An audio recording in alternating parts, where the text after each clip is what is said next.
has the power to cut how much electricity they use.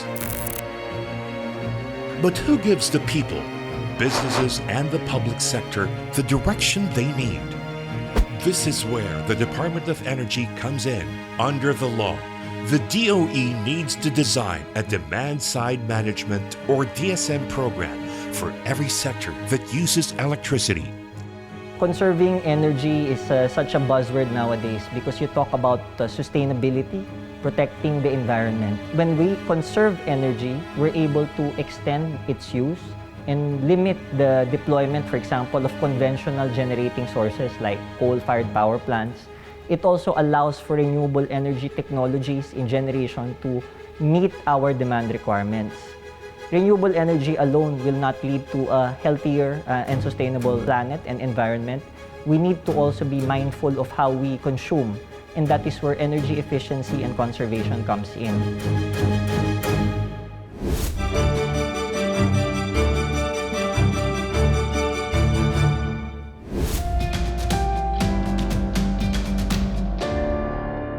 Republic Act number 11285 is the Energy Efficiency and Conservation Act. It was passed in 2019 with the aim of coming up with a energy efficient national way of life for every Filipino.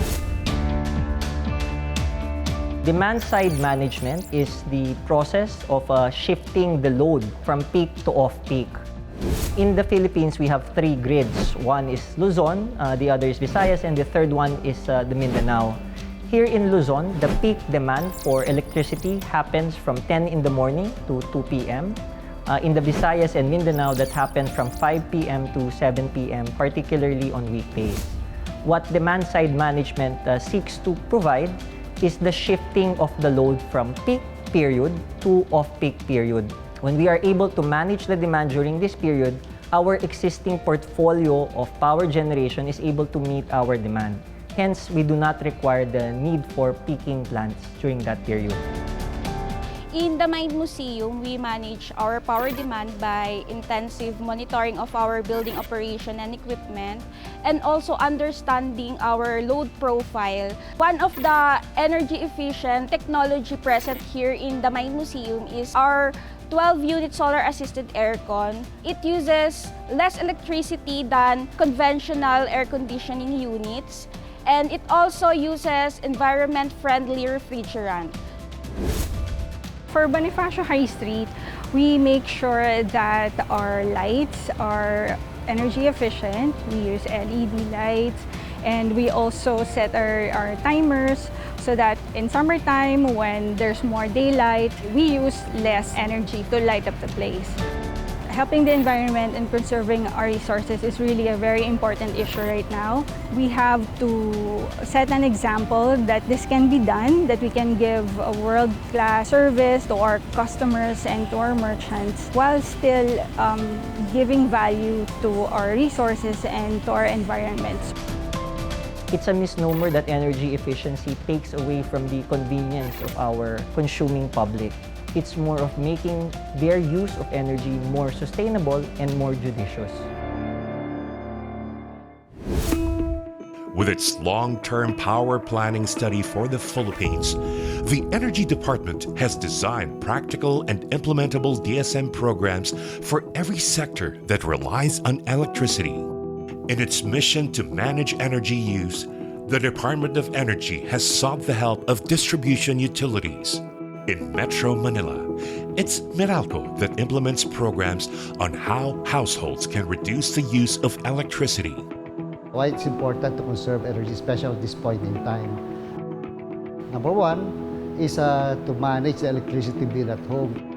And second is to ensure that there is enough electricity for all. Alam naman natin na we need electricity in all facets of our lives, no? Especially in business. No? Now that we're recovering, we want the businesses to recover, the whole economy as a whole. No?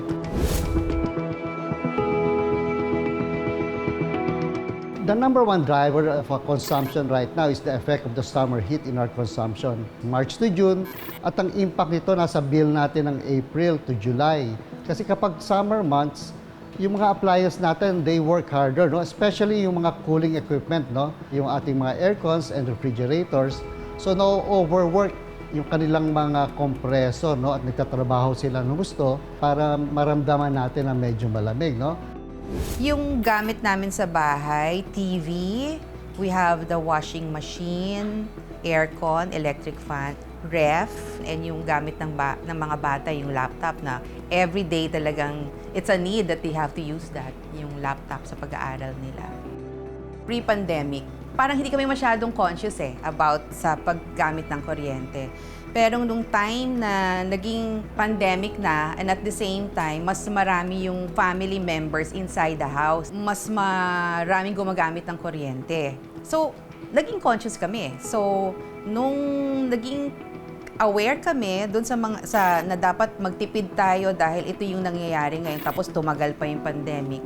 So, nagkaroon kami ng habit na ito dapat yung magiging galaw natin sa bahay para makatipid tayo. Normally, on the average, nag-i-increase yung consumption of the different types of customers, no? From close to 10% to 40%. Kaya as early as March, medyo nagpapaalala na kami na ganito yung nangyayari kung hindi nyo kokontrolin, no? As some distribution utility, marami kaming program. One is the Interruptible Load Program o tinatawag naming ILP, at yung aming peak-of-peak program. With the guidance of the DOE, Department of Energy, and the Energy Regulatory Commission, Meralco introduced the ILP in its area in 2014. The ILP is a voluntary demand-side management program whereby we request large customers like business establishments to collectively reduce power drawn from the grid during periods of supply deficiency. And then the freed-up power or available supply is reallocated to smaller customers like households, thereby sparing them from rotating brownouts. Another program is the Peak-Off-Peak Solution, which is an energy pricing scheme that allows customers to pay lower generation costs during predefined off-peak hours. We will continue our programs, no? Especially in energy efficiency. We will continue to educate our customers. Yung energy efficiency cannot be done by Meralco alone, by DOE alone. So it takes all the stakeholders and most especially our customers. With the help of distribution utilities, DOE will be able to spread the word out about energy efficiency and sustainability.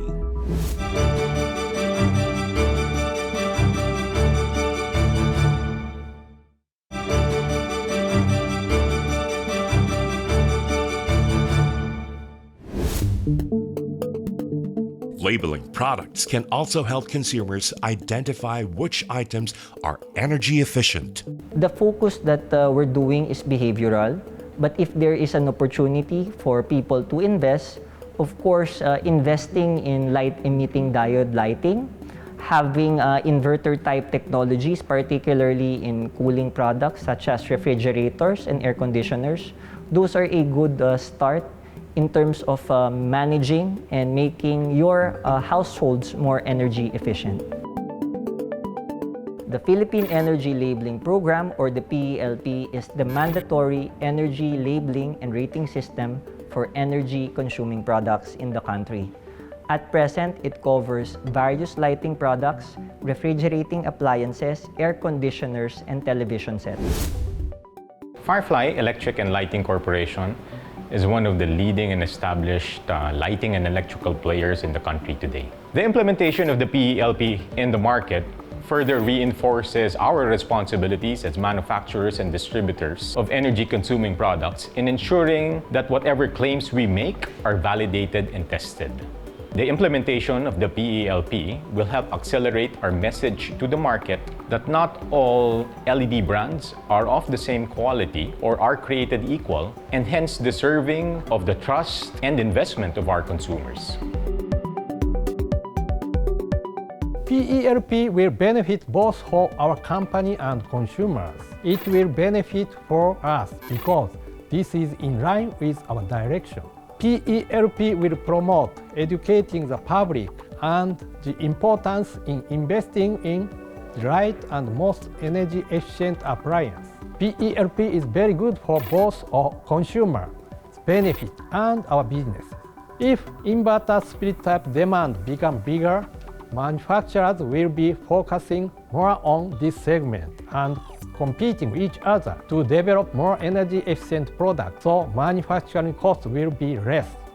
I want to say that shifting production to inverter is more profitable for manufacturers as well. Certainly, it is a good basis for the consumer when choosing which products to buy.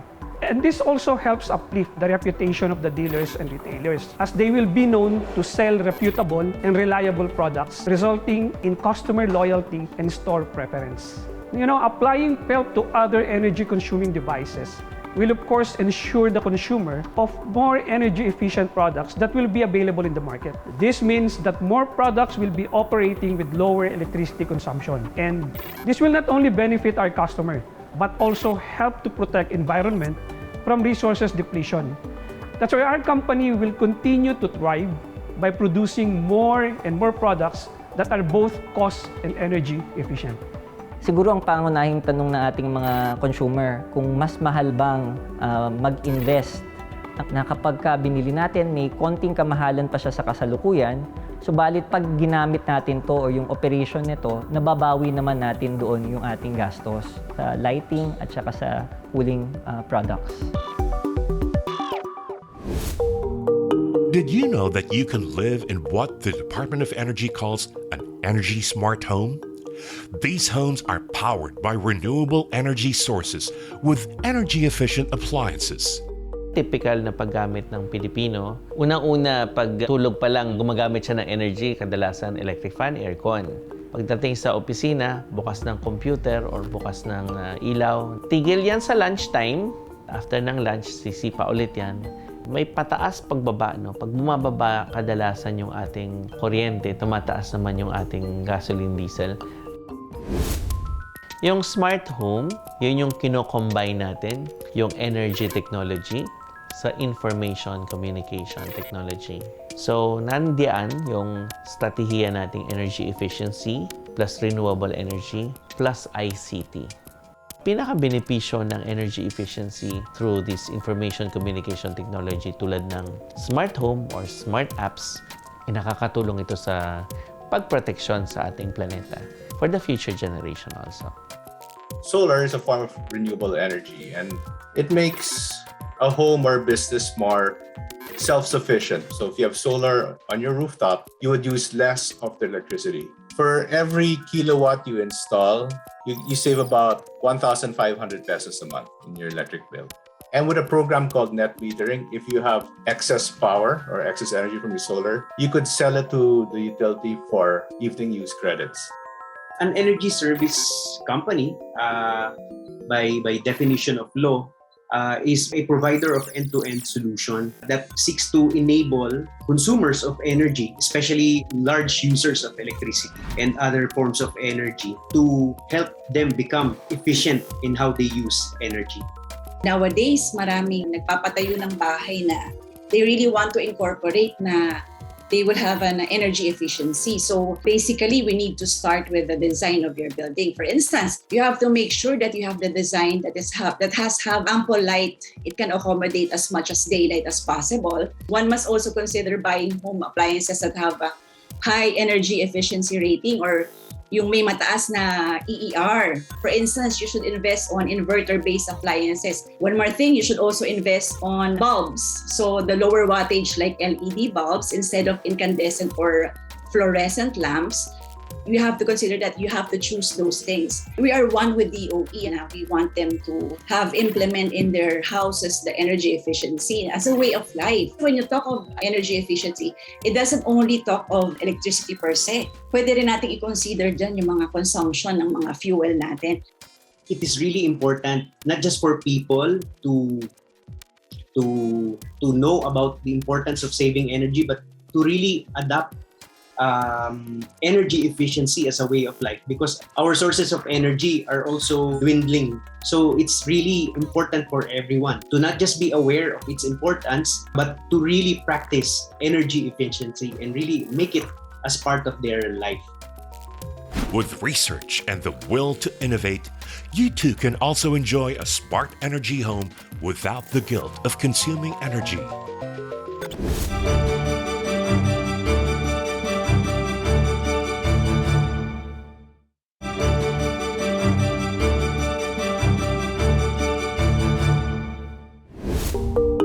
The future looks hopeful with the implementation of the Energy Efficiency and Conservation Act. The Department of Energy gives us a peek at what's in store in the country's energy sector. What's ahead for energy efficiency and conservation in the country? We'd like to think it's bright. As part of the Department of Energy's way of communicating with the ever-digital age, we've launched in partnership with the USAID Energy Secure Philippines 3 digital platforms. The first of which is City of Energia. The City of Energia is a virtual platform, showroom of sorts, that allows for our consuming public information on several things. Energy efficiency best practices, whether it's the residential, commercial, industrial, or transport sectors. It allows for additional information as to the energy consumption of particular practices, products, whether it's in buildings, facilities, or even vehicles. It also serves as a digital repository of information related to energy efficiency, renewable energy, energy resiliency, and overall sustainability in terms of energy.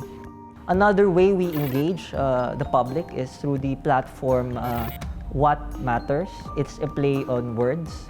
What matters, what is important. It focuses on energy consuming products. It's tied to our Philippine Energy Labeling or PELP system, wherein information with respect to the energy consumption of a particular product, which would be higher in terms of energy efficiency rating, meaning it consumes less electricity. Through that particular platform, you will be able to compare. And of course, additional tips for an energy efficient use of your appliances. The third portal would be your Enerhiyang Atin. It's the policy and regulation repository of the Department of Energy, again in partnership with USAID Energy Secure Philippines. It offers up-to-date information on the plans, programs, and activities, in addition to the regulations affecting the energy sector. So there's emphasis on renewable energy, energy efficiency and conservation, as well as energy resiliency. Ang energy efficiency at conservation, ito yung hawak natin, nasa kamay natin ito. Ito yung ating behavioral, maliliit na bagay na kaya nating gawin para siguraduhin na maganda ang ating hinaharap na kinabukasan. Kung hindi naman natin kayang maglagay halimbawa ng mga solar rooftop, yung ating practice na lang na siguraduhin ng ating mga appliances ay unplugged, siguraduhin na ang ating aircon ay nasa 24 degrees, malaking bagay na ito para tulungan ng ating kalikasan at ang ating bansa sa isang mas masagana, mas masinop at mas maliwanag na bukas. It takes a whole community to spark change in our lifestyles. And conserving and efficiently using energy starts in our home.